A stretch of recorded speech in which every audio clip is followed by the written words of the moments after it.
And quite frankly, to fast forward and touch upon that, which I mentioned that I did not do when I was drafted in the NBA, Yeah.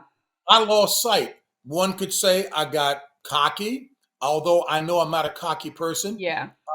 but I certainly was resting on my laurels. And one of Mm. the messages that our high school coach drove home to all of us, whether it's in the business world or in the world of broadcasting or any others, as I Yeah. mentioned, there's no such thing as standing still. You are Mm. either getting better or you're regressing. Whatever our chosen pursuit is, the overarching theme ought to be it is continuing education to sharpen your craft and skills as opposed to getting confident because then that begins the precipitous slide downward when you start getting cocky. I'm excited for you to see this week's episode, but before we get to that, I have a message for you.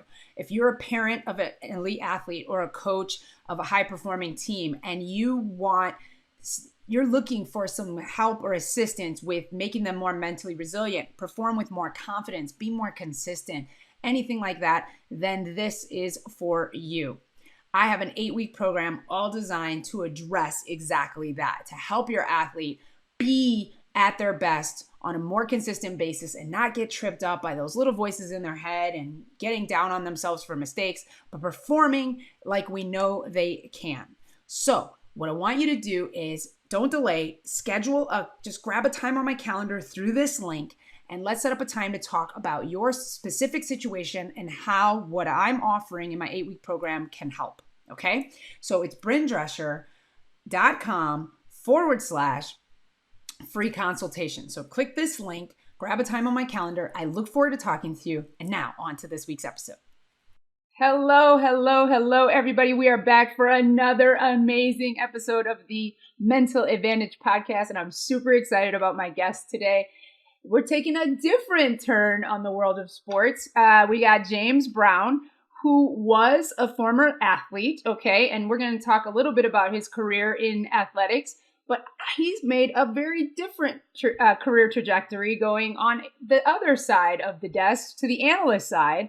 And so he's also, I just found out, a proud girl dad and actually a proud granddad. So those are some other interesting facts. But James, tell us a little bit how you're doing and a little bit more about you. Well, first of all, Bren, thank you for having me on. I've had an opportunity to do just a little bit of G2 about you to see the wide-ranging roles that you have performed so exceedingly well. Your personality, your enthusiasm, by the way, is contagious. But I know you did ask the question about me. So I've been at it for a while. I'm a native Washingtonian.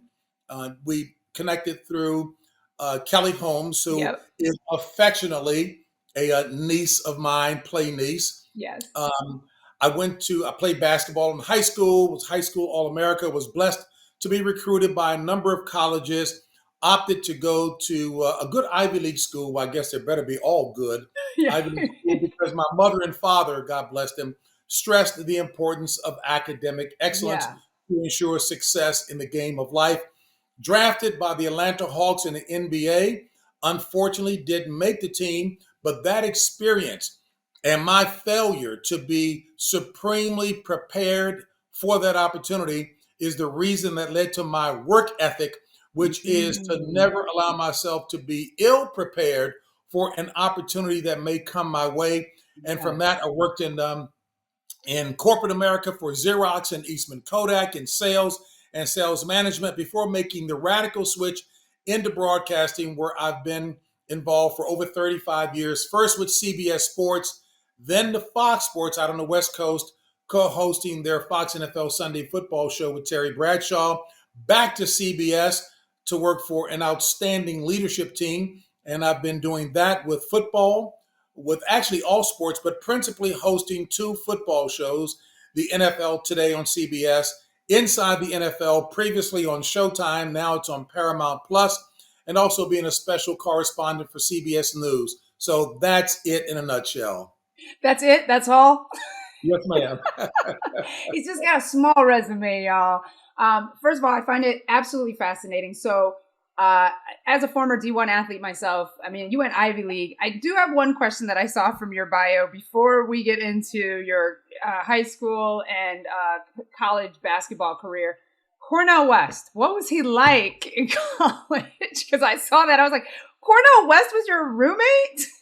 That's pretty cool. You know what? We shorten it so as not to elongate the explanation of what it was. Most people just refer to him as my roommate.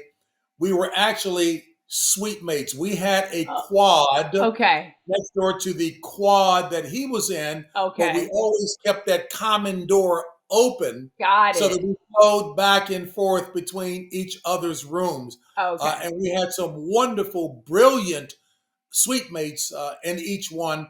And Cornell was then exactly as you see now. Brilliant, personable, engaging, nothing, what's the word?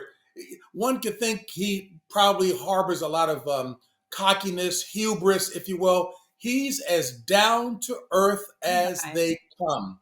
He can hang with the brothers on the corner or be the keynote speaker over at the Sorbonne in overseas in France to speak at a gathering of some of the members of Mensa.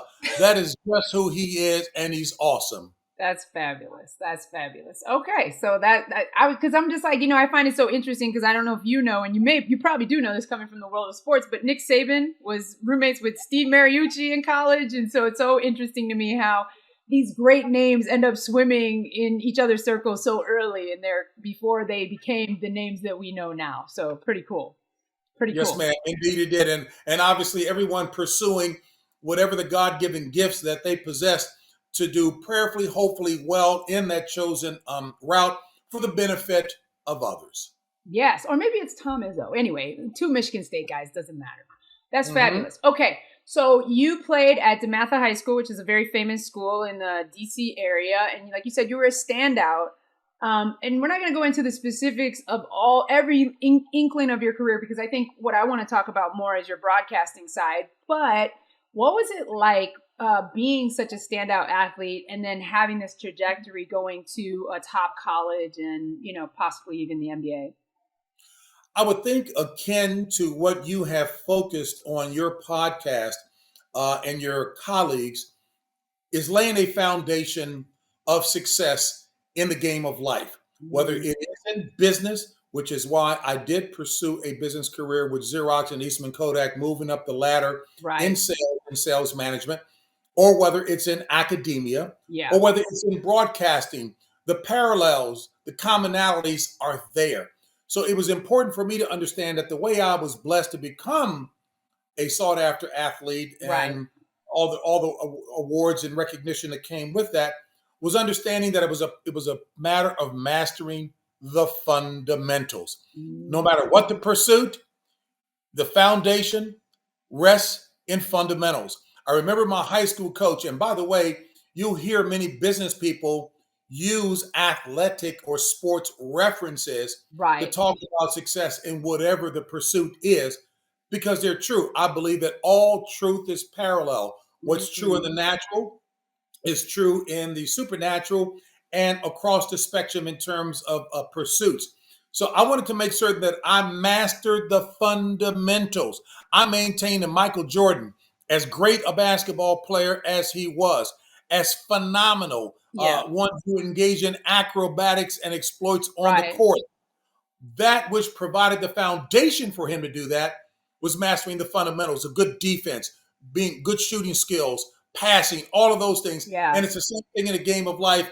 And quite frankly, to fast forward and touch upon that which I mentioned that I did not do when I was drafted in the NBA, I lost sight. One could say I got cocky, although I know I'm not a cocky person.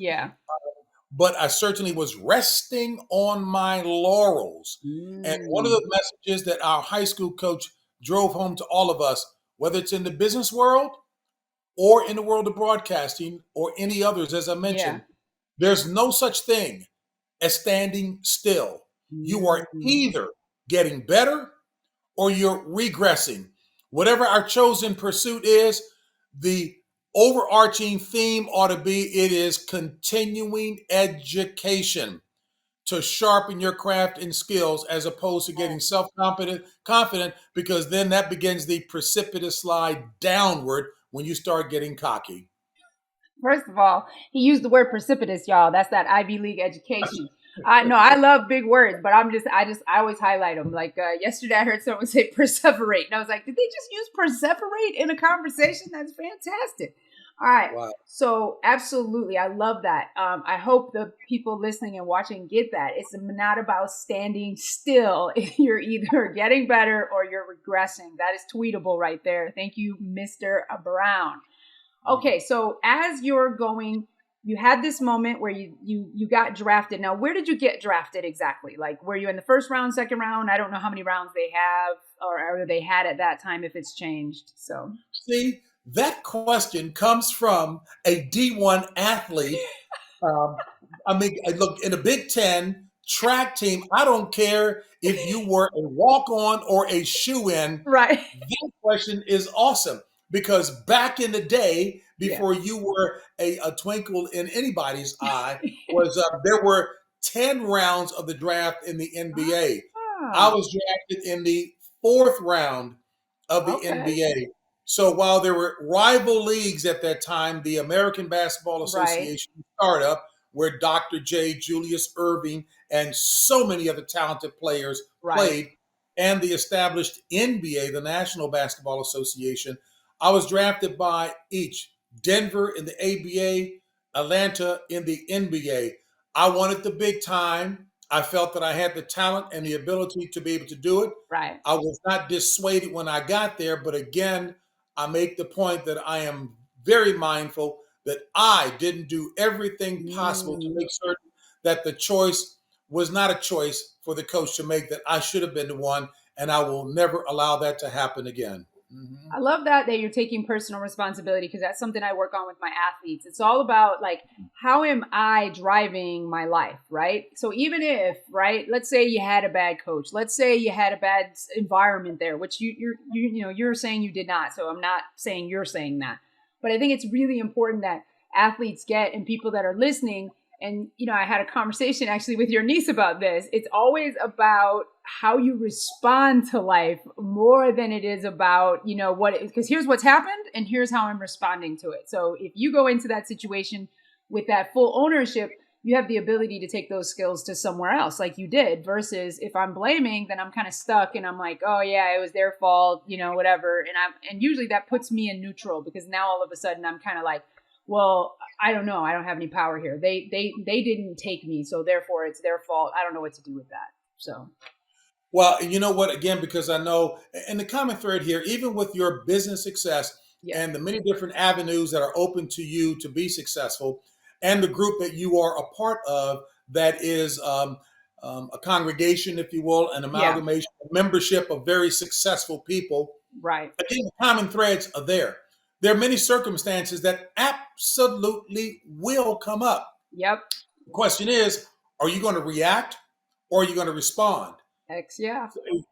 What respond suggests, connotes, or denotes that you are prepared, that you've got a proven foundation upon which you stand on. You understand the environment well. Right. You understand that there are only certain variables that you can control, and those are things about yourself. If you can control those situations, those elements about yourself, your chances of success are greater than those who are buffeted about by the winds of change and the circumstances that they could not foresee. That is not a healthy position to be in. No, it is not. No, it is not. So as you were transitioning out of the NBA, or kind of realizing, okay, I'm not going to make the team, it's not working out, how long did it take you to recover? Or were you just kind of like, look, it didn't work out and here's my next step? Because typically that's a hard transition out of athletics for someone of a high caliber performance like yourself who had that trajectory. So how did that happen for you? Do you remember it type situation? Bren, I love your questions. And it also sounds like somebody who's been there with respect to that, because again, I know you're focusing on me, but as a part of the conversation, Michigan State, correct? Yes, that is correct. And a walk on the track team. That's a D1 program. Yes, it is. So it speaks volumes about what you brought to the table. And Thank that you. question certainly could rightfully be turned around and asked of you, but it's abundantly clear with what you're doing and the confidence, Yeah. not cockiness, but the confidence that you're exhibiting and exuding here. Yes, it did hurt. Yeah. Yes, it did take a moment. And you know what? It should have hurt Yeah. because I've been a part of that arena, pun intended, for so long.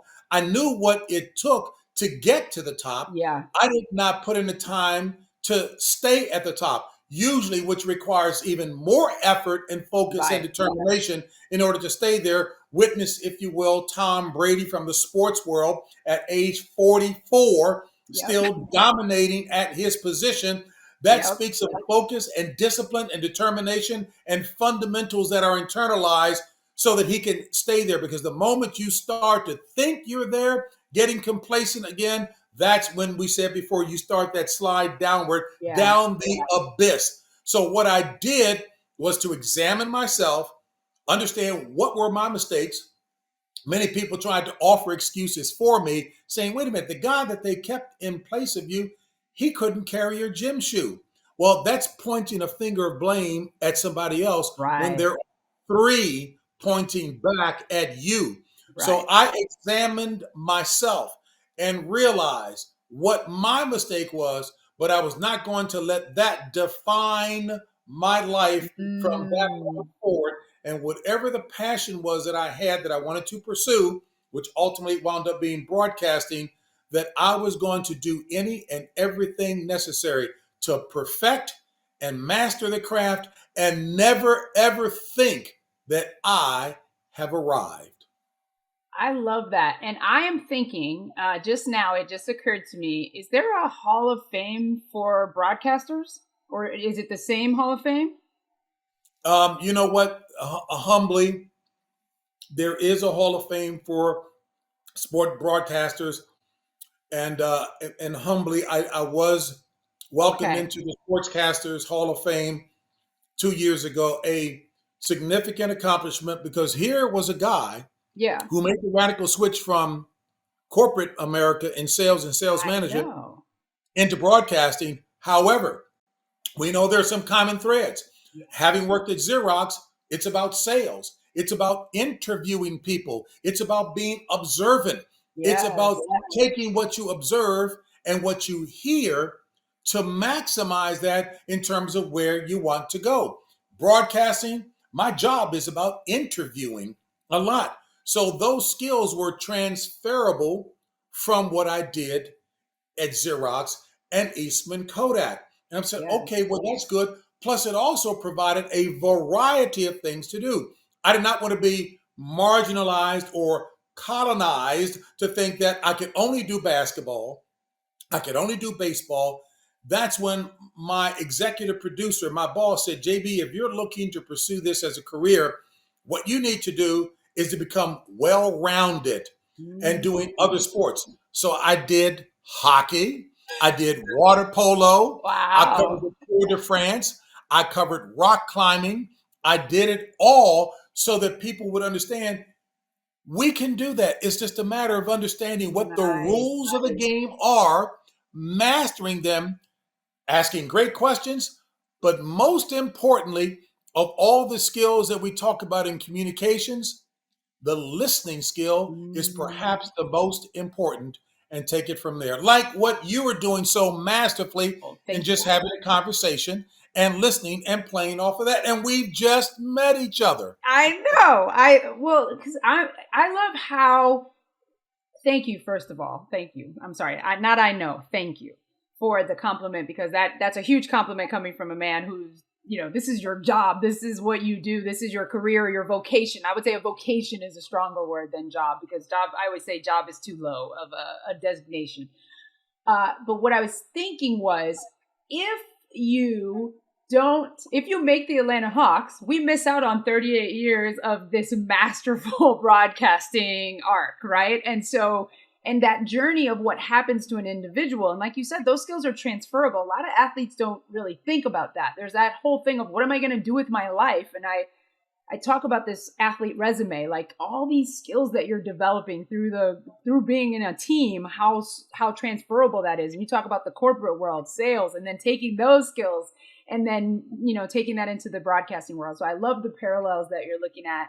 And I congratulations on your Hall of Fameness. I had a feeling you were in there, but I was like, I don't want to say in case he's not, because I don't know. I think there's a Hall of Fame, but I think there is. Well, you know what? But now, one of the funniest but most rewarding circumstances is, again, basketball player, Right. played baseball. That was my first love. Understood generally about football, but I didn't know football intimately. Yet most people associate you with football. And then my first football game, Bren, involved my boss, the one who suggested I become well-rounded. Right. He said, look, learn the rules well. You will get a chance this next season to do some football games, but master the fundamentals. There's a common thread here again. So I did that. And the first game that he gave me to do, he said, JB, just remember the basics. Don't try to get fancy. Don't get self-confident. Do the basics. Right. And one of the things was, when you're calling the football game, don't look up at the stadium clock in terms of how much time remains in the quarter, because many times it's going to be incorrect. And also, the action that you're talking about, the viewers at home have the limitations of the size of that TV they're watching.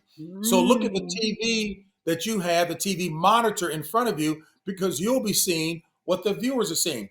So, Bren, I go through the first half of this game. Yeah. And I'm thinking, hey, got cocky again. Football is not that difficult. Major mistake. Getting complacent. Third quarter, I mentioned that the quarterback got up under center. He took the snap. He went back, delayed handoff to the running back, James Wilder.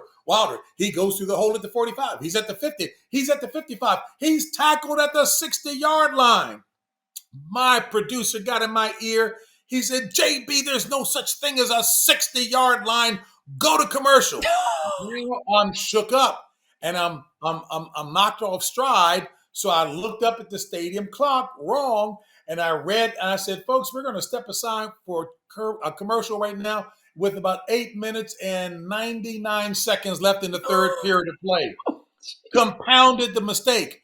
When we came back from commercial, my buddy who went to college with me, he played football up there. Mm-hmm. He covered nicely for me. He said, well, for those of you who heard JB say that there are 8 minutes and 99 seconds left in the third period of play, he just wanted to check and test your mental dexterity to see if you could make the conversion to realize there are only 9 minutes and 39 seconds remaining in the game. And from that inauspicious beginning, right, having worked hard at it, humbly, and look, as a man of faith, unashamedly, I don't go around trying to beat people over the head with the Bible, but it is who I am. I thank the good Lord for helping me to overcome that and persevere. And 3 years ago, be inducted into the Pro Football Broadcasters wing of the Hall of Fame. That's in football, the sport that I said a guy was tackled on the 60-yard line, and there were 8 minutes and 99 seconds left in the third period of play. All of that came to be. And from the beginning, when CBS lost football as a part of its major sports inventory. You mean basketball or football?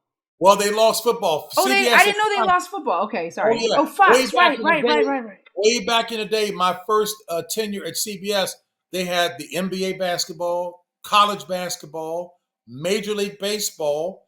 Wow. They had the whole 9 yards. Football was significant, the NFC package. Got it. When they lost it, or Fox outbid them for it, now I'm thinking, where am I going to go?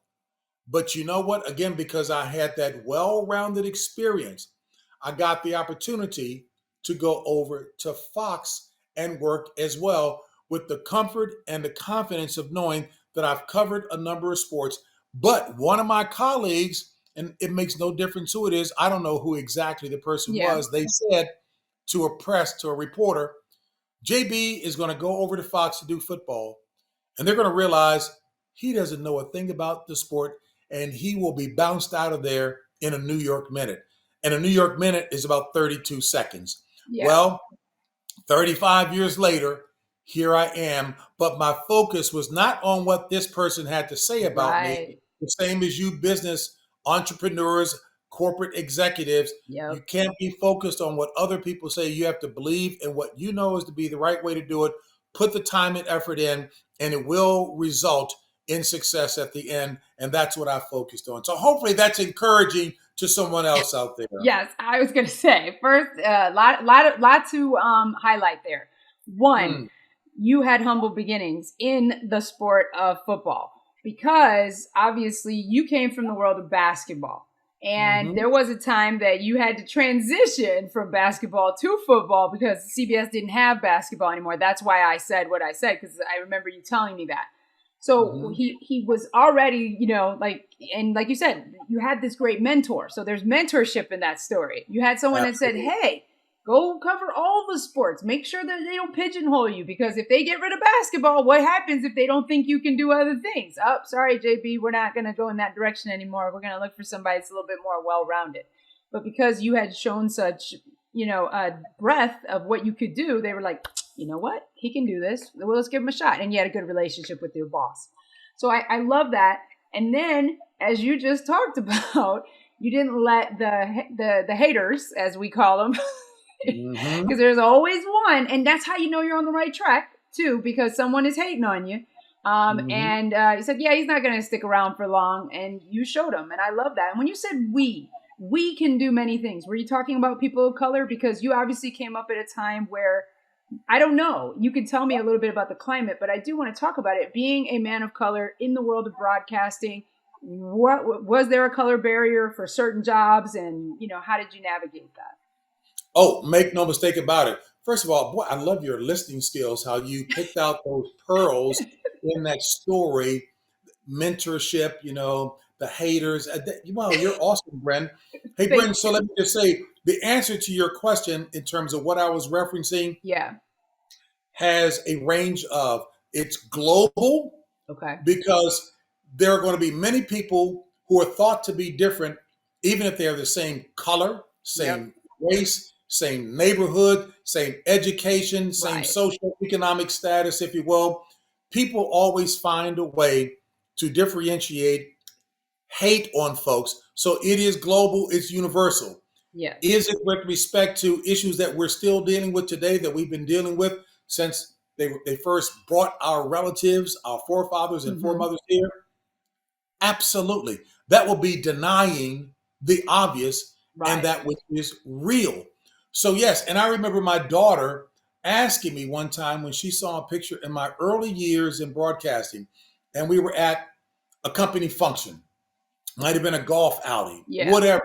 And she said, Dad, you're the only person of color there. Yeah. Does that offend you? How do you deal with that?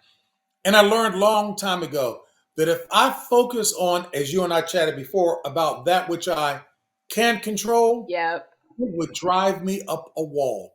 There is an evangelist, a pastor, who gave one of the best examples I've ever heard. And he talks about, wow, using your sport as an example. He said, can you imagine running the 400 meters? Thank you very much, Ms. Brand. Running the 400 meters. And there's some people in the stands yelling and calling you all kinds of names, everything but the child of God. They're calling you and debating you on what you can't do in this particular race. He said, you know what? If Bren took the time to stop and go up in the stands and try to convince this person that's spewing all kinds of hate and vitriol your way, what's going to happen in terms of the race? Clearly, obvious is you're going to lose the race. You may not even convince that person to think otherwise. Chances are you won't. And so that's one failure. And then you've lost the race. So I learned not to focus on that, to not allow somebody else's very myopic viewpoint, bigoted viewpoint, whatever you want to call it, about me to determine where I was going to go and what I could do.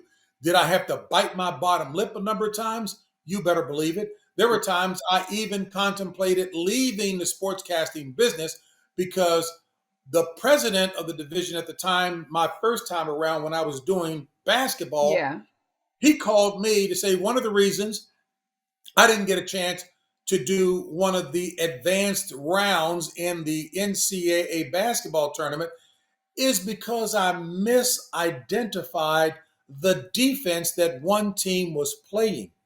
Mindful that the president, he played basketball Right. himself. But I think he heard from somebody else who said JB called that zone defense a 3-2 zone, when in fact it's a 2-3 zone. And I said, no, that's not true. This is Right. getting a little esoteric, but the Yeah. big picture is know what you're talking about and you'll be able to defend it. Right. I said, no, sir, that's not the case. When the opponents came down on offense, the zone defense that the defense showed them was a 2-3 look, 2 men out high, three underneath. Right. But when the ball went to the wing positions on either side, because the offensive opponent had great shooters and they wanted Right. to minimize their strengths, it morphed into a 3-2 zone to take away their perimeter scoring ability. Right. That's what it was. He knew it was right, but I just bit my bottom lip and moved on because Yeah. there would be another time and another year. So that's why we have to be prepared, because there are going to be people who will either consciously, intentionally try to derail us, or unconsciously, unawares, unintelligently still try to derail you. But we must stay focused on the goal. I love that. You know, when you tell the story about the track race, that's such a vivid example of how much energy is wasted in being angry, right? And I'm not Mm, saying you can't be, you cannot have disharmony in the feelings of, like, you're not dissatisfied with what's going on in the world. But the best antidote to that poison is to be successful, to be, to go to the top. Because when you have that opportunity, every time you had to bite your lip, you got an opportunity that puts you, in a higher platform that allows you to perhaps bring somebody else up. Because in physics, I don't know if you know this, James, because you are very smart, but in physics, there's a lot of people trying to lift people from the bottom. But it's in physics, it's actually better to lift them from the top. So it's, in other words, I got to get to a height to bring you with me. And so I love that. And you're right. I don't have time to, if I'm trying to win this race or to be the best version of myself, I don't have time to stop and talk to the haters and to the people that don't understand and aren't in a place to hear me anyway, where I'm going to waste my breath most times. But Brent, 90% that's of the why time. you were so critical to the success of so many people as well, too, given what you're doing, what you have done, and where you are heading. I could see you being an excellent, and maybe you are, or that's in the plans, Yeah. an excellent adjunct professor. And that's not to say you couldn't be a full-time professor, but I also see you, in addition to being an adjunct professor, a good school teacher, period. And Thank you. those who really need that in terms of internalizing those fundamentals are our young people, our young Yes. kids, to be encouraged, because peer pressure is real, it's palpable, and Yep. it could be hurtful. To hear and be encouraged and influenced by someone like you, who's an exceptional listener, who is very upbeat, always looking for the pearl that's there as opposed to all the other muck and mire that's Right. there, you would play such a great role, and I'm sure you have, with our young people. And that's critical because of all that you bring to the table. So I pray that your entrepreneurial success will also include you continue to really dust off and Well, I polish. don't know if I told you, but I do speak to youth. I don't know that I ever want to be a teacher, but I do love to do speaking to youth. In fact, I'll be at a 3-day workshop next week with a bunch of high schoolers. I was at 100. I had 130 in a room last week. So yes, I do love to mentor youth. It's really important to me. And most of my athletes, though I do professional and higher level, most of my athletes are on the younger side, high school range anyway. So, Well, then, and as I, far as I'm concerned, you meet the definition of a teacher. Thank yes, you very that's much. true, right? That's true. Everybody, right. You're right. You're right. One who Absolutely. teaches is just the suffix, right? ER. Yes, All right. ma'am. Now when you had to, so you've already told us that you did this breadth of things, and You learned about football. Thank you for the 60-yard line example, because I think I even thought there probably was a 60-yard line. I do know that the field goes 10, and it goes down, but I don't think I would have thought about it that way. Like, oh yeah, I guess not. Like, You he's at know the what? It 40, could be. he's at the It could 50, well he's be. at the 60. It could well be in Canadian football, but not in American Not in football. American football. Okay, Yes, good ma'am. to know. Good to know. Okay, now, since you're on the broadcasting side and you've seen athletes through decades, and since you said you did basketball and you mentioned Michael Jordan, because I'm from Chicago, I forgot to tell you that part. I'm a huge Michael Jordan fan, and I used to be a Kobe hater. I'm reformed now. He's one of the best mindset Wow. people. I know. I can admit that humbly now, that it was all this thing about comparing the two of them. But now that I know about Kobe's mentality and just the person he was, I can't help but love the guy. But I didn't know that Absolutely. then when I was a Michael Jordan defender, I guess. But did you ever get to interview Michael, since you were on the You better basketball believe side? it. Gosh, you know what? I'm so sorry that I don't have the photo down here with me, the same as I have one of Magic Johnson. Most basketball fans will remember this.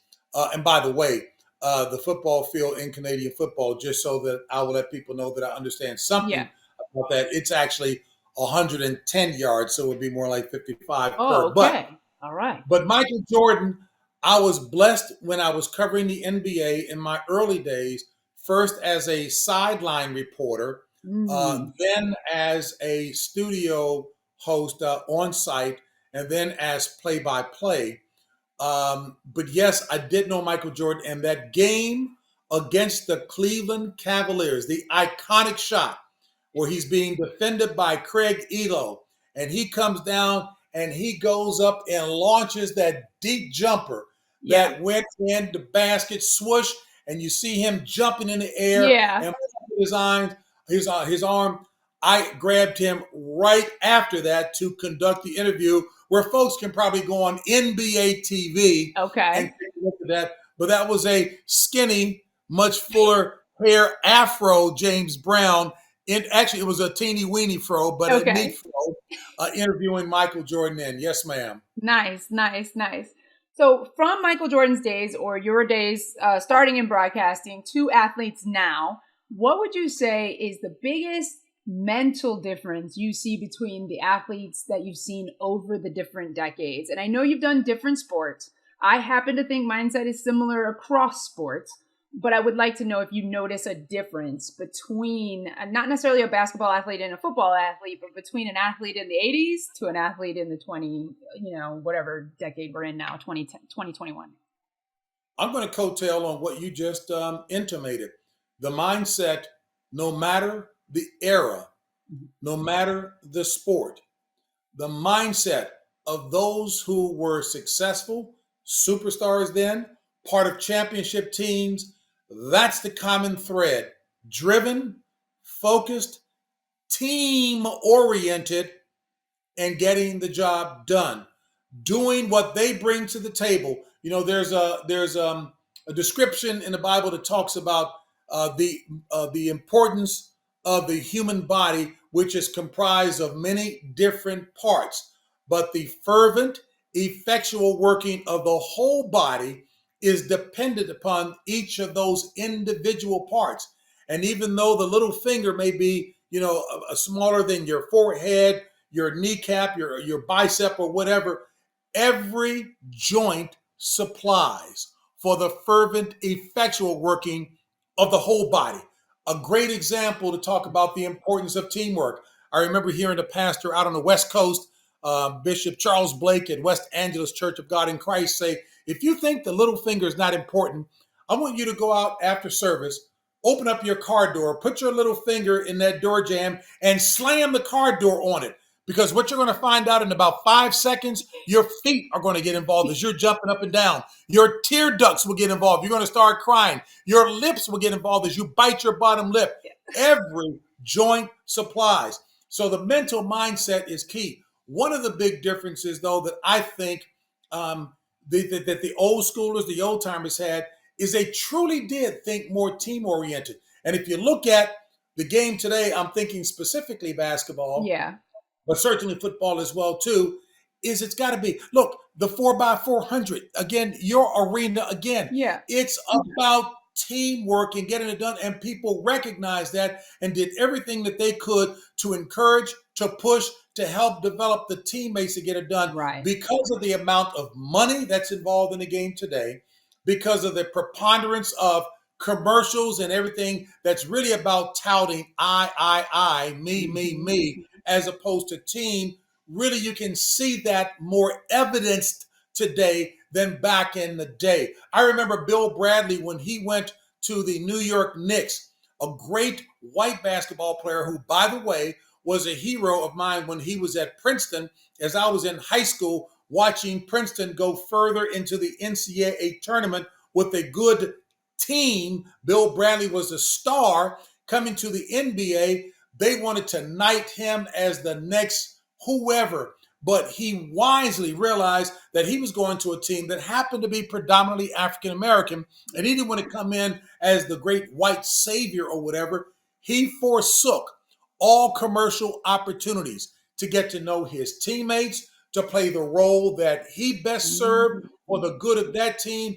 I will forever and a day admire him for that kind of attitude. So I would hope that even with the money that's there today and the commercial success that so many people are enjoying and seems to focus on the I or the me as opposed to the team, that will change at some point as well. Yeah, I love that. That's so good, and I did not know about that story. So thank you for sharing that. And I I think, I mean, you're absolutely right. And thank you for the story about the Bible as well, because it's funny how the universe puts things in your awareness on the same day. So earlier on the morning meetup, which is the group that I know your niece from, someone mentioned that each part of the body has its own principal purpose. But like you said, Absolutely. working in conjunction for the team, right? The whole thing, right? Because if my hand decides to do its own thing, it can, but ultimately it's together. So I love that, because somebody mentioned that today and then you're backing it up. So obviously I needed that lesson, and I'll be using that with my athletes as well. Because it's like, that whole thing is we got to work collaborating together for this one vision and one goal. And you know what, Bryn, so many people will shy away from that. But you know what? You can hear quotes, be it from Socrates, whoever, Mm-hmm. a great author that you like, Ta-Nehisi, Coach, Mm-hmm. whatever, you can hear quotes from folks and people will easily reference them. My gosh, what you just referenced from the morning meetup, that came from Ephesians chapter 4, verse 16, that talks about it. So people should not be so quick to dismiss something Yes. like that because it is a foundational truth that is proven to be true over the millennia. Absolutely. Yeah, it's I use the Bible all the time. So I love there's so much applicable, right? Reverend Ike was the first one to give me some really, I mean, I've had stuff from the Bible before, but Reverend Ike, the way that he broke down the Bible to me, I was like, yes, I'm with you, Reverend Ike, I'm with you. And he's not a contemporary of mine, but watching videos of his, I got a chance to access Reverend Ike, and yeah, definitely some smoke coming You through know with what? that. I'm smiling because my friend Shannon Sharp, who used to work with us at the NFL today, and now, of Yeah. course, is on his own show with Skip Mm-hmm. Bayless, but talking about Reverend Ike, and it's amazing. And I should not be thinking just of this, but Yeah. Shannon claims that Reverend Ike, when he passed around the offering plate, said he didn't want to hear any jingling in the plate at all. That's probably true. That's probably true. That sounds like Reverend Ike. That sounds like Reverend Ike. I'm sure he did. He was like, I want the money that folds, not the money that jingles. That sounds like Reverend Ike. Loud and clear. Yes. Okay. All right. So I took a sociology course as we were talking about the color barrier and the different things you had to do. I took a sociology course in college, and I'll be transparent with you. I grew up in a predominantly white suburb outside of Chicago. My mom raised me. She was a white female. So I didn't have a lot of exposure to this type of stuff. So when I took this course in college, they mentioned the way broadcasters talked about white players versus black players. Mm-hmm. And I want to ask you, because you're a broadcaster, but they talked about particularly quarterbacks and how they would talk about the athleticism of a black player or a black quarterback in particular, and the intelligence of a white quarterback and his ability to be a great facilitator or ball mover or whatever the case is. What are your thoughts on that as you've seen that transition over the years, or have you had to have conversations with, and no names, I'm not asking for any whistleblowing here or anything like that, but have you had to help anyone with that, or do you just think that people have kind of gotten hip to it over the time? Not only help somebody else with it, but, and I'm not saying that I'm a representative Yeah. of all broadcasters of color, but many of us have had to be helped Mm. with it because we subconsciously got influenced and Got would it. perpetuate that era by Mm. saying the same thing, era meaning ERROR, Right. perpetuating that same untruth. But if I can quickly, Yes. love that you were candid about where you grew up Yeah. and who raised you, because you know what? Love knows no color. Absolutely. And agape love is what they call in the faith unconditional love. I am very thankful for you that you were brought up by a loving Yeah. mother in that regard. And even though I know in this time where the division in Hmm. society is so wide and deep, the chasm in the public square is so wide and deep because we're not talking with each other, but at each other. And it's full of vitriol and bombast and all of that. None of that equaling unity, success. The Equally. old expression, how can two walk together unless they be agreed? A house divided and applicable to anything else Yes. will fall. Yep. Done with that, but I just wanted to commend you.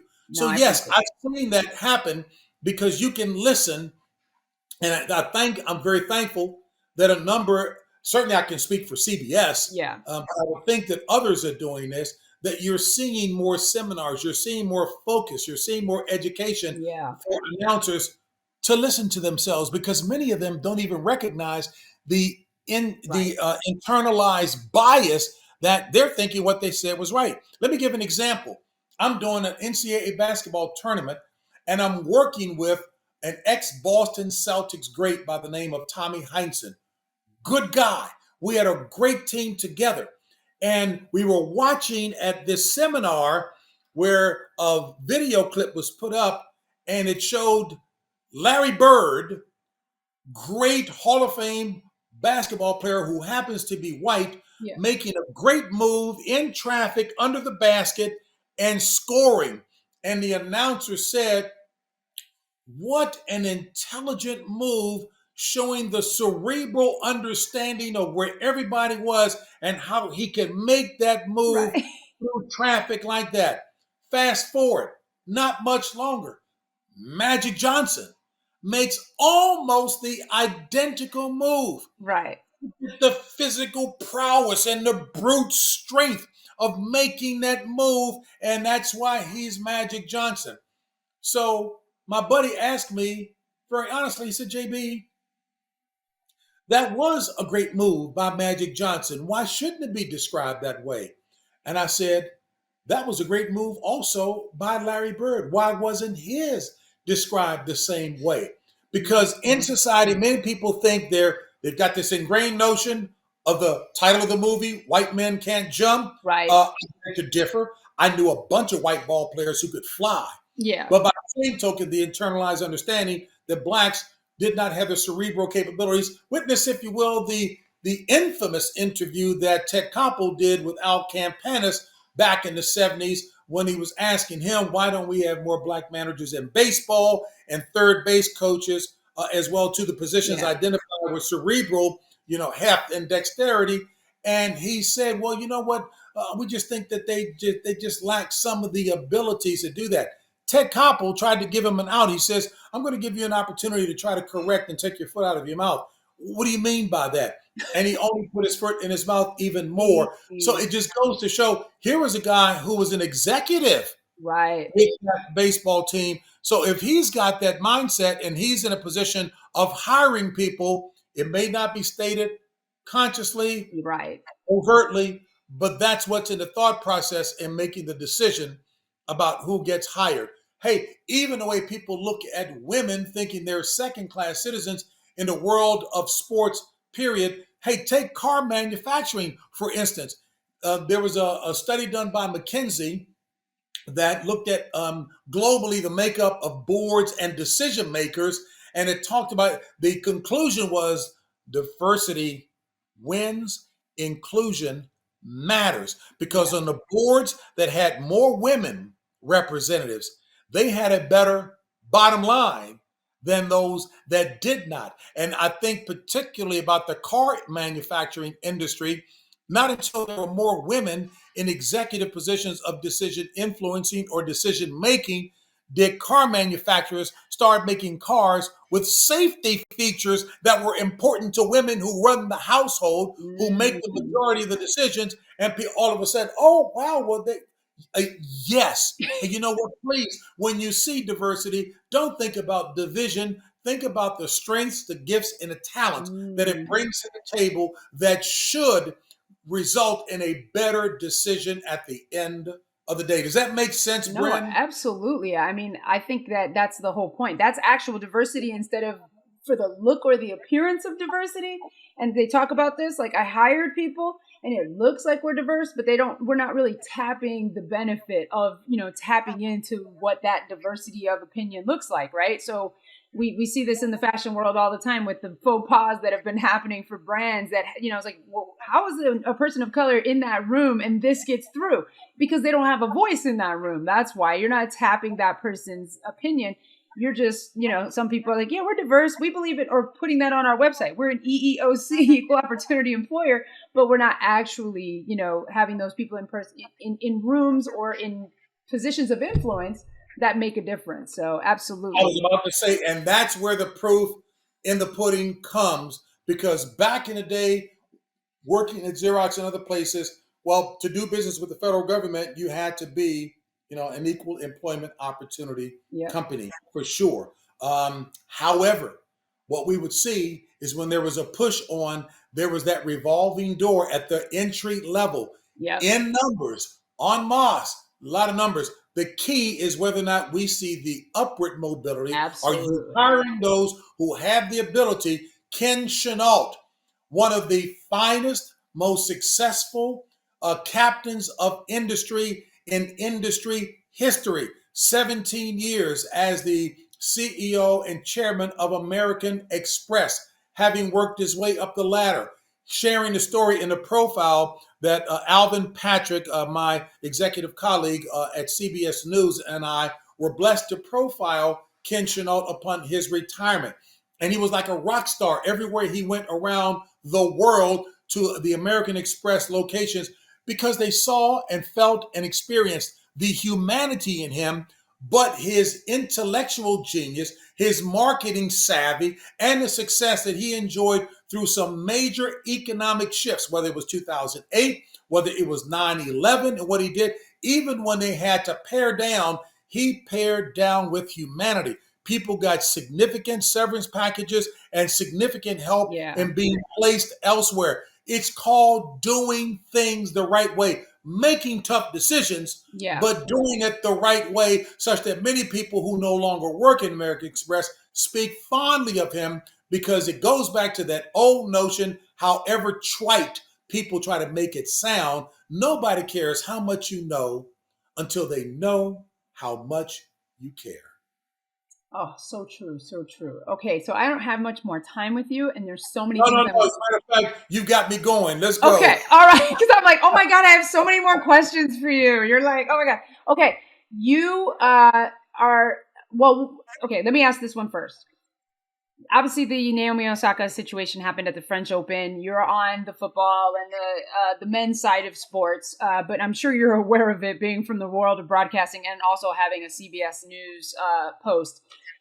What are your thoughts about her pulling out of the French Open? Because I'll state mine so you don't feel like you're getting surprised. Okay, I personally feel like she did the right thing. Okay, as far as speaking for her mental health and what she needed at that time. But I do know that speaking to the press is a part of it. So where do you feel like the press has an obligation to be a little bit better in their job, or the athlete? Like, where do you feel like that kind of meets, if that makes sense? And if I may ask you to drill down more granularly Yeah. on that, from the press's standpoint, what are your feelings about where you think they may have missed the mark, particularly with respect to something as serious as mental health? And clearly, what the world's greatest gymnast, Simone Yeah. Simone Biles, Biles. what Yes. she went through on that global platform. But Yes. let me hear your thoughts. So Go I ahead. mean, actually, I don't, I do. Okay. So I won't say anything specific about how the press interacted with Naomi Osaka on any literal event because I don't know. But what I have seen from the press is after a devastating loss, the way that the questions are phrased and like, seeing, for example, Serena Williams break down and cry and people are like, so when did you first know that, it wasn't going well for you? Did you like, and just drilling on these questions and kind of like, I understand that the press has an obligation or a duty in their job to report, but I have a question about that. When should that question be coming at them, and at what point does the interviewee or whoever the person is that's interviewing can exercise compassion in the way that or the timing, or maybe there's a better time to ask that question? But I don't know. I mean, I'm not on that side of that job, and you are. So I would love your perspective on that, because I was more upset with the French Open's response. It wasn't about the press, right? Because the press is just doing their job. But if an athlete says, yo, I don't really want to do press, I mean, I guess that's where I'm kind of like, why isn't the organization supporting them? But I can't ask you about that necessarily. I want to more talk about you and the questions that you choose to ask and where you fall on that whole spectrum. So, with respect to that, and that's an excellent question. Thank you very much. Many sports leagues and organizations are trying to, you would think, well, duh, shouldn't they always do that? Right. Trying to inject some understanding of the athletes. They're not automatons, they're not Right. robots, but yet the way the rules are structured as such, it would seem that they don't allow them any sense of humanity, Yep. to be able to compose themselves. No matter the sport, the press will press and say, wait a minute, we're covering this sport. We need to have access to them Right. to ask the questions. So, for the most part, most athletes realize they're not expecting any degree of sensitivity, intelligence, thoughtfulness, or care coming from them. So, Right. therefore, it suggests one needs to be prepared and girded up for that. I would love to see if, in fact, the organizers could either look for a signal from the athlete. Although I hear you, I'm in this business. Yeah. And then, wait a minute, you allowed us, we're supposed to have 10 minutes of this or 15 minutes. You're cutting this short at 10. Right. Yeah, I would think that if those who are asking the questions had something similar happen to them personally or with the family, which is still Yes. personal, Right. that there ought to be some sense of understanding. Weights and balances here. What's important here? But many athletes are prepared and understand they're not prepared for that. Yeah. And there is what's called a 10-minute cooling off period in the world of football. Okay. After the game, the athletes, look, you were a Division I athlete. You understand what it takes to do the job, the mental focus, Yep. getting yourself prepared, driven, determined. And it takes a little bit of time for that to calm down so Yeah. that you can answer questions, because you will see a situation happen like in the world of football where Aaron Andrews went up to talk to the great defensive back, Richard Sherman of the Seattle Seahawks, right afterwards. I mean, they're hyped and everything. And he was starting to go off. Now you could see a lot of the fears that a number of people have looking at that situation from an optical standpoint. And now they're getting scared, they're getting fearful without understanding the dynamic of emotions and competition that goes in. It will be better. Richard is not stupid. Right. It would be better to give that a 10-minute cooling off period than to try to capture something in the heat of the moment and have that happen. So I'm all for balance and some sensitivity there as well. The athletes understand their obligation. They understand how the press plays an integral role in what they're doing and Right. what they're being paid to do. But pay doesn't give you the license to be disrespectful, insensitive and callous in what you're doing. Yeah. You're still talking to another human being. Does any of what I just said make sense, Bryn? No, absolutely, it makes sense, and I think I think it is a balance, right? Because we as the fans love to know what are the thoughts on this athlete's mind as they're coming out of these big games and things like that. I don't need to know necessarily at what moment you knew the game was not going in your favor. I don't know if I need to know that, but I know there's people that maybe want to know that. They like the nitty gritty details. I just And so, what if they mention the moment that most athletes wouldn't acknowledge that because we're taught it's bred in us to fight until the clock exactly zero. I mean, look, sports history is replete with examples where people who thought that the game was over realized that the game wasn't over. right, Mine doesn't even begin to compare from a high school standpoint to what we see at the professional right, or the Olympic level or what have you.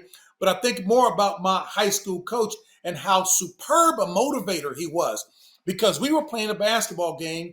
One of the great, and my high school basketball coach, just for people to get some context, what do you mean talking about your high school coach? Well, he was the first high school coach, basketball coach, to get into the Naismith Basketball Hall of Fame there you for go. what he did only at the high school level. Number two, you have the likes of great coaches like John Wooden of UCLA fame, God bless Yeah, him. Red Auerbach of the Boston Celtics fame, God yeah, bless him. Dean Smith of North Carolina. You had all of them saying that he was the finest coach that they knew on any wow, level. In 46 years of coaching high school basketball in the area, he won like 35 plus Catholic League championships, 22 Washington, D.C. championships, wow. whatever the number was of national championships. He knew what he was doing. And we were playing a game against a great team up on Long Island, New York, led by an All-American Bill Chamberlain who went to North Carolina, Chapel Hill on a basketball scholarship. And we gave it everything we had. We were down by 6 points with 30 seconds left in the game. No shot clock back in the peach basket era, okay?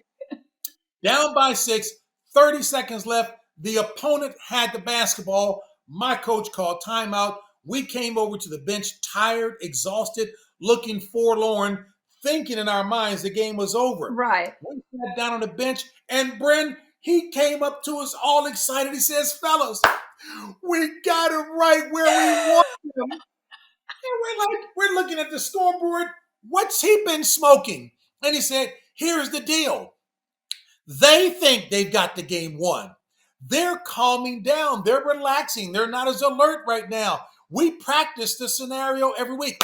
Here's what we're going to do. JB, you're going to defend. Aubrey Nash, you're going to defend the out of bounds pass. The guy's going to try to throw it over your hand. JB, you're at midcourt. You're going to intercept the ball. Don't bounce it. That will take time off the clock.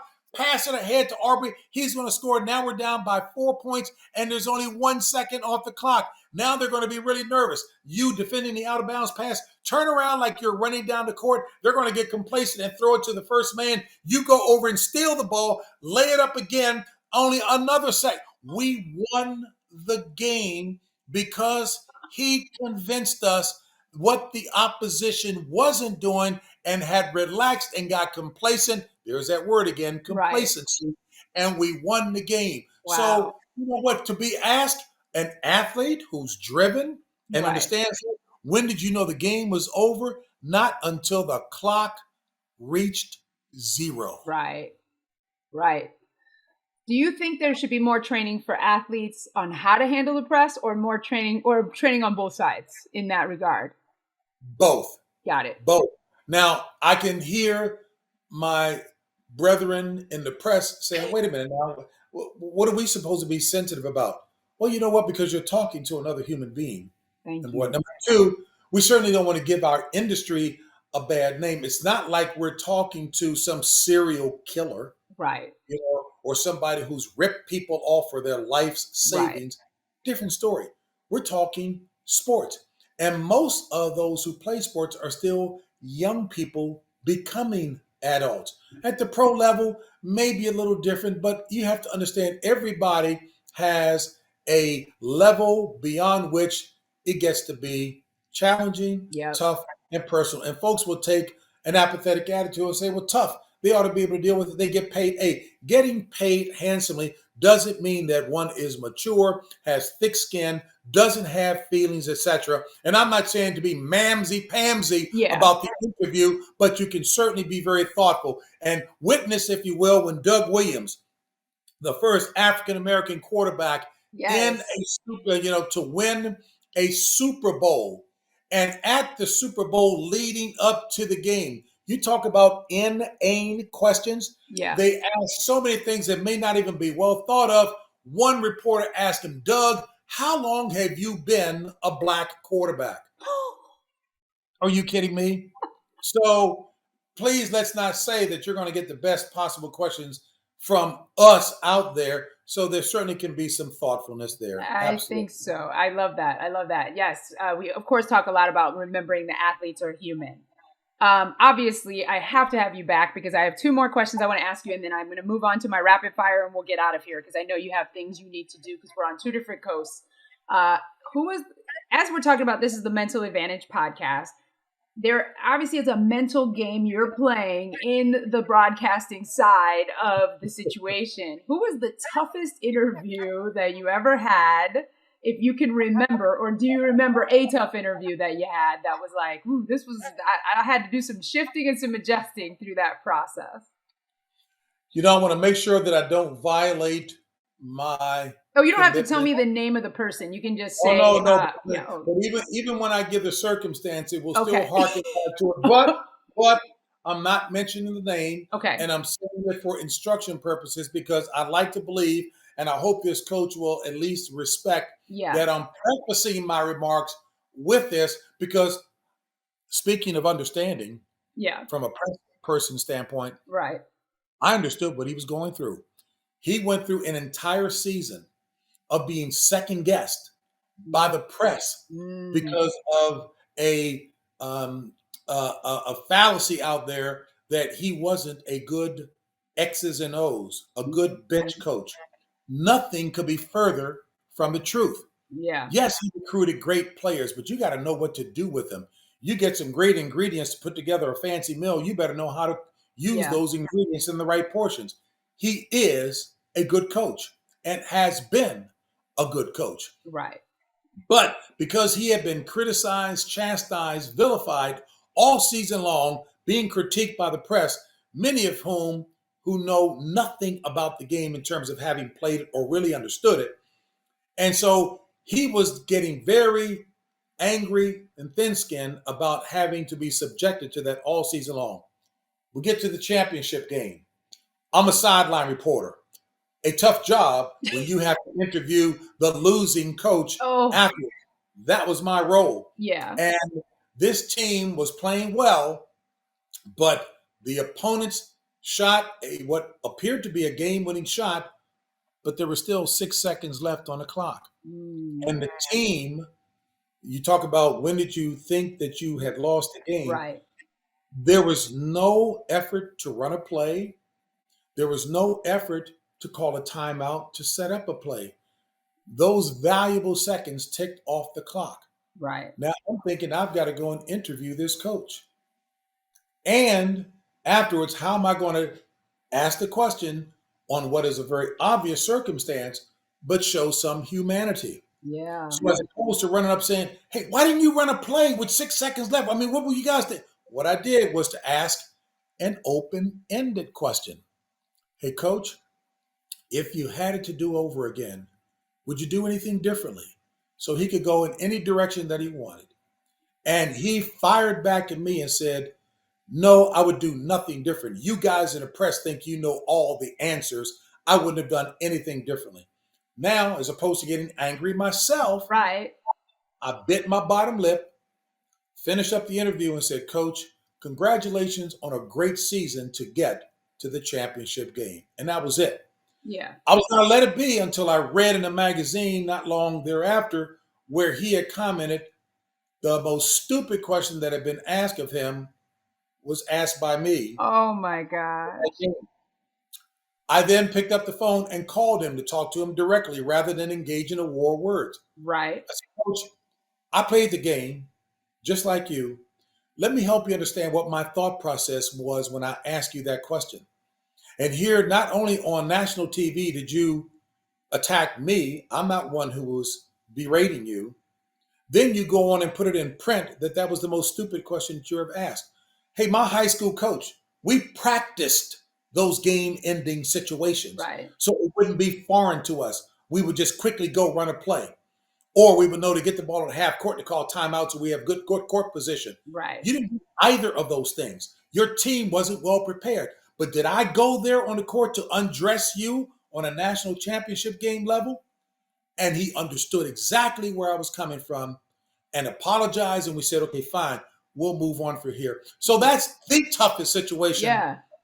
that I've been in. And there are others where maybe a player didn't like what I was saying in an NBA championship game and he thought that I'd said something that I didn't say. Yeah. He didn't hear it. I said, it's as if this player was thinking, but he didn't say that. And he walked by me in the hallway and threatened me physically. And of course, I wanted to, respond, but I didn't. But those are the things where we have to put on the callous, outer garment, if you will, and just do your job. And hopefully that you're doing it properly and thoughtfully. I love that you had that presence of mind to have compassion for that coach, because you knew that if you came at him any other way, it was going to probably met the same type of response. So at least this was the least explosive he probably would have been at that moment. So. Right, because shame on me if I didn't ask what was an obvious question. The key was, how do you ask that question to try to get at it to see if you can get a response? Understanding that, one, the coach doesn't want to be there in the first place in a losing interview. I don't want to be there interviewing a coach who just lost that way. So how do you make the best of a tough situation? Mm-hmm. Yeah, and I think it's good for the public to hear how to have compassion for that reporter too, because you're just trying to do your job in a sport you love, and somebody has to do the interview of the losing coach, right? Because in every game they do talk to the losing coach, whether it be on the way out, whether it be at the table. There's always a bunch of questions, and I do appreciate coaches that I always listen to the post-game interviews on how they're answered. And I think there's a lot to culture and philosophy that is revealed in that. I love Vlatko Andonovski of the women's national team. He does a good job. Mm-hmm. I love watching, I don't watch a lot of NBA games, but I watch the post-game interviews, and I'm very fascinated by what comes out in those. So I do find them valuable in a glimpse of the mindset of that player, the mindset of that coach. So I think those are really great. Absolutely. That is awesome. You know what? And even as you watch and learn from people who may have made a reputation of being, the tough interviewer, always going for the juggler and the whole 9 yards, which, that's just not my style. Right. Fallacies that you see demonstrated like that don't become the way to go simply because they become fashionable, if you will. And this is what folks do. There is a humanity that can be shown and displayed and still get the job done well. Yeah. Okay, on the opposite side, and then we got to get to the rapid fire questions. Your favorite person, now I know this is tough because you've interviewed some pretty amazing people throughout your career, but your favorite either moment in broadcasting or person that you interviewed, if you have one. And I know it's a tough one, but if you got one. You know what, and it's going to surprise you. My favorite moment in all of what I've done so far, and there's probably two of them that compete for the top spot. One was when I was asked by that same boss who told me to become well-rounded. Yeah. He said he had a great assignment for me. He wanted me, and this was during the NCAA season. I had just done a basketball game that featured Shaquille O'Neal and some other people playing basketball. LSU was playing Loyola Marymount University. That was the group that I did the basketball game for. And I remember my boss saying to me, hey, I got a great assignment. I'm going to send you to Africa to climb Mount Kilimanjaro with some Special Olympians. I'm like, you know what? If you want to fire me, there's an easier way to fire me than to send a kid from, a big city, Washington, D.C., over to Africa to climb Mount Kilimanjaro. But when I got to meet those 12 Special Olympians Mm, who were so psyched up for the opportunity to show the world they were just as success driven yep. as able bodied athletes.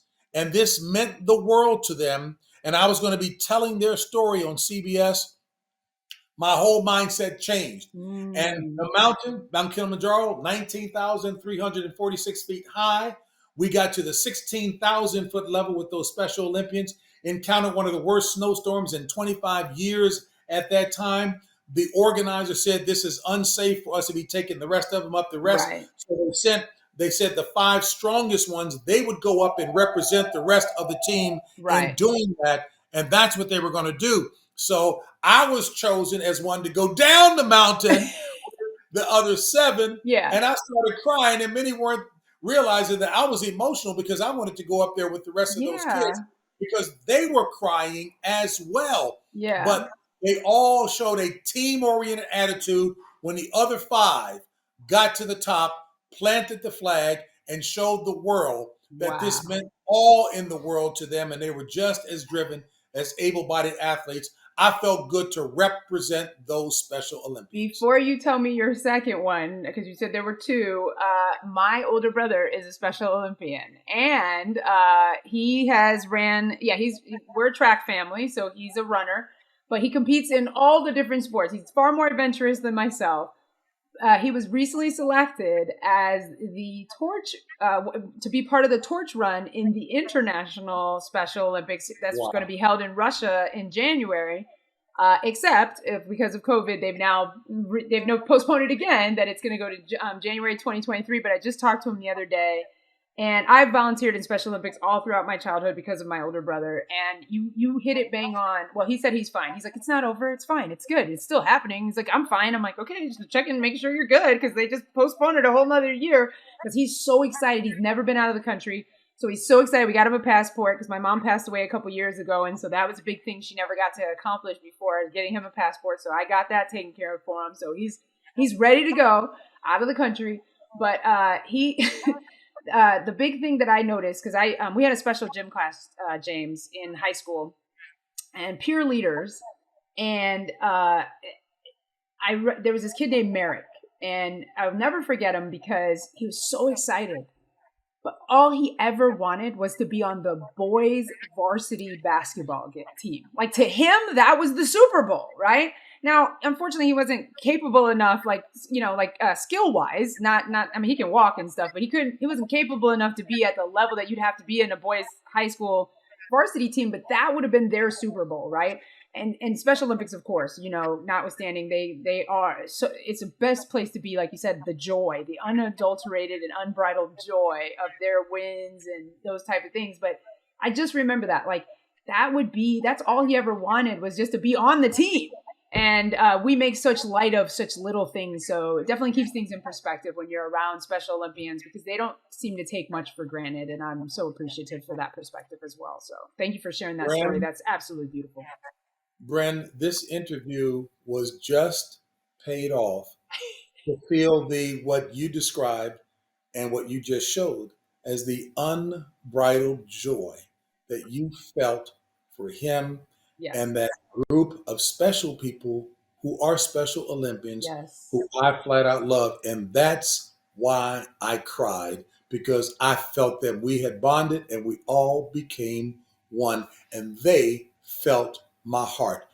I can weep in a New York minute anyway. They call me the weeping minister at the church where I belong, because I've got such a tender heart, and I loved hearing and seeing the smile on your face and on your heart come through. Yes, Oh, ma'am.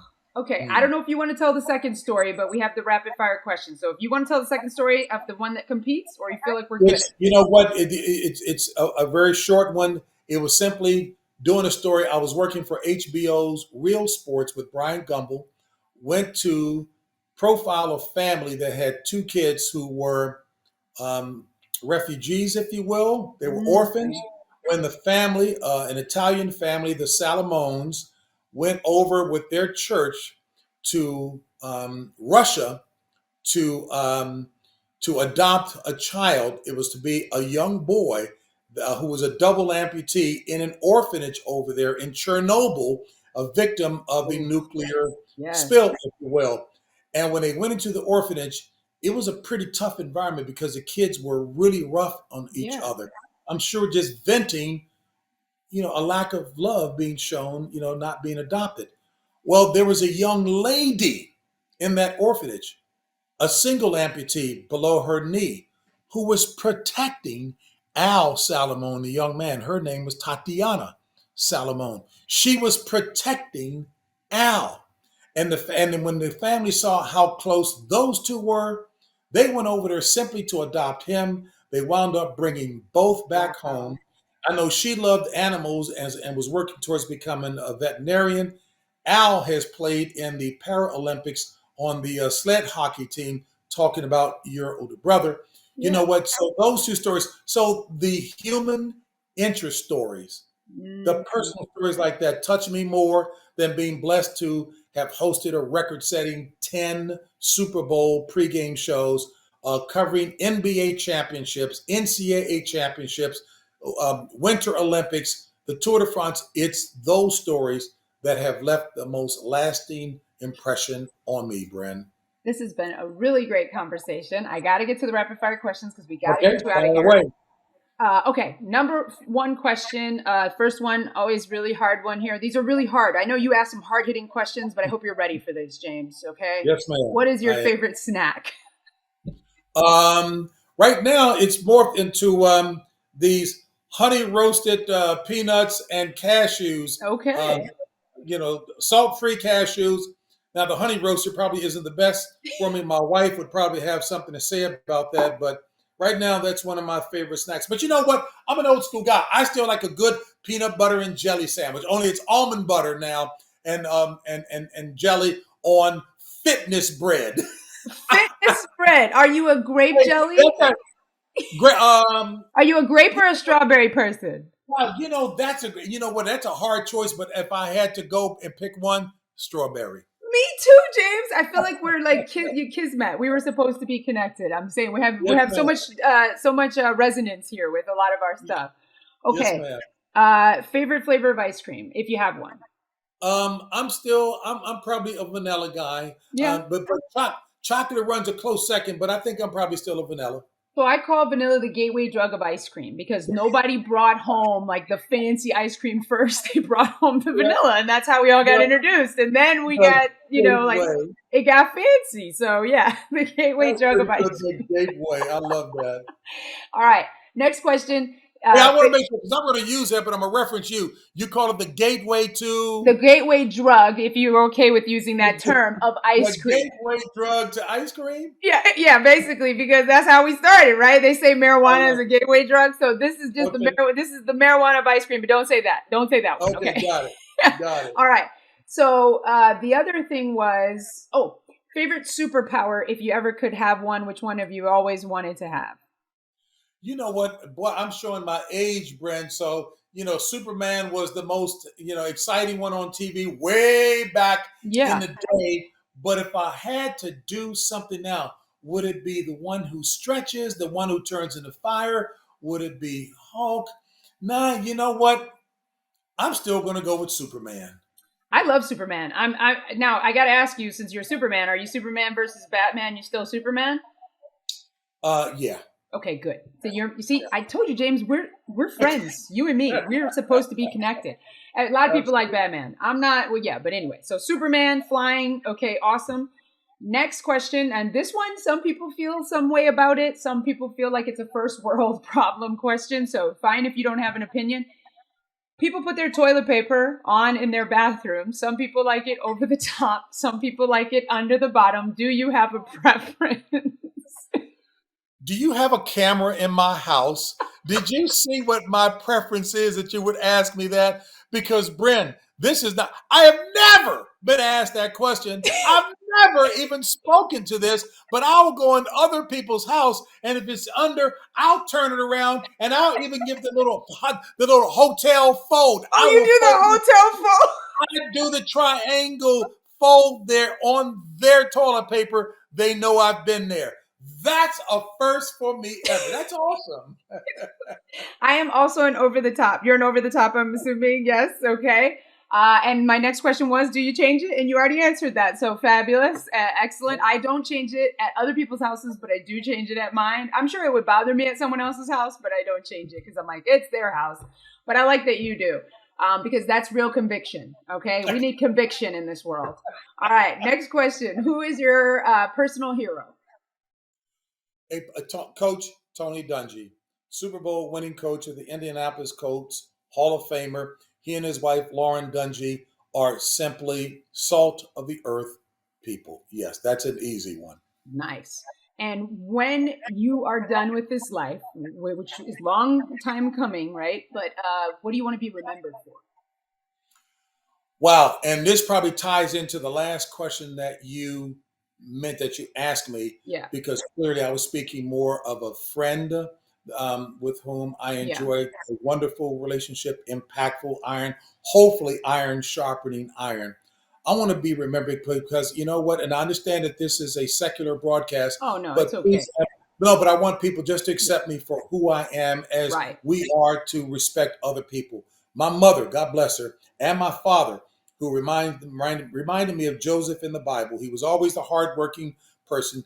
2 jobs he held, 3 during the holidays, so that my mom could stay home to be the excellent homemaker that she was, raising 5 kids, 4 boys and 1 girl. And she told me that of all the things that were happening in my life before she passed on back in 2006, that which meant the most to her was that I knew Jesus Christ as my Lord and Savior, that was what was going to have eternal ramifications. She, like the mother who raised the brood, we followed her around. She was tough-nosed. We called her the sergeant, but she flat out loved us, and the life that she and my father provided for us, like most other parents wanting to see their kids do better, I want to make sure that my mother and father are proud that I've honored them. And this closes out with what you started with. Wow, isn't this amazing, Brent? Cornell West, whenever he talks about something that's really close to his heart, he always says that, and I'm so sorry I forget his parents' name, so I'm just going to say Mr. and Mrs. West. He says, I just want to make sure that you all know that I am the son of Mr. and Mrs. West, and I want to represent them well. That is absolutely how I feel about Mary Ann and John Brown. John and Mary Ann Brown. Yes, ma'am. Now, you're not old enough to be the son of John Brown from history, right? No, I'm just kidding, Jay. I'm just kidding. You're quick. You're quick. You're quick. Oh, but that's awesome. Fabulous. Okay. Now, at this point, we always ask, is there anything you want people to connect with you about, and where do you want them to connect with you? You know what? I mean, I have a website, but I've got to hire somebody to make it more robust. My daughter says, Dad, you are just about the squarest guy around. I mean, you can use social media positively. And so she's finally convinced me to do that. My daughter, Katrina Brown, but now she's Katrina Walker. You know what? www.jbjamesbrown is my website, but I'm looking to make it more robust and active, which it hasn't been, only because I'm about kingdom building, encouraging people, edifying folks, strengthening people. That's what I'm all about. In the football world, when I look at a lot of these athletes and what they're doing, and many people don't give these football players enough credit, but I worked with the NFL Players Association a number of years ago when we used to give out the JB Awards, and it was specifically given to athletes who were actively engaged in strengthening the fabric of those communities that they worked in and that they lived in. And there's so many of them. I think about Anquan Bolden and so many others. He retired 2 years before his contract, the last contract offered him, was up because he wants to see a better society. Yes, it happened as the impetus behind his cousin, I believe it is, or nephew being shot and killed. But he's doing it for all the right, and they've made significant changes. So I want to be on the right side in that regard and helping to bring people together, to be a unifier. I am an ordained minister, and Coach Tony Dungy and I spend a lot of time going to men's conferences and encouraging men to truly be men as God intended us to be. Tony Evans down in Texas, Dr. Tony Evans, who has a series of books, Kingdom Men Rising. No excuses, no explanations. That's what I'm all about. I love that. And so, anyone listening, a couple things I want to say about James real quick as we finish up. James, you absolutely do exemplify that, because you could have absolutely said no to this given the stature of your career, not because you're not a nice person, but you could have. And you were just so nice and welcoming and kind about the opportunity. Secondly, if you do social media, I'm going to say hit him up through his website. You might be the person that he's looking for, because we need to get you on Instagram and get you. I am on Instagram. It is JB Sportscaster, but I've got to make it active and on Facebook. So Instagram feeds Facebook, but I promise, Bren, if I get the opportunity to talk with you again, I will have a robust social media platform, and you will be one of the impetuses behind that. All right. Awesome. Thank you so much, James. Really appreciate this. If you like today's episode, leave a comment below. Subscribe for more awesome interviews like the one with today with James. Thank you so much, James. This was great. Hey, let me tell you something. You are good. This is one of the finest interviews that I've been a part of. Aww. Yes, we were going to do it for an hour. We've gone at it now for about an hour and a half. Yes. Which speaks volumes about how much fun I was having, but how good you are. Thank you. Yes, ma'am.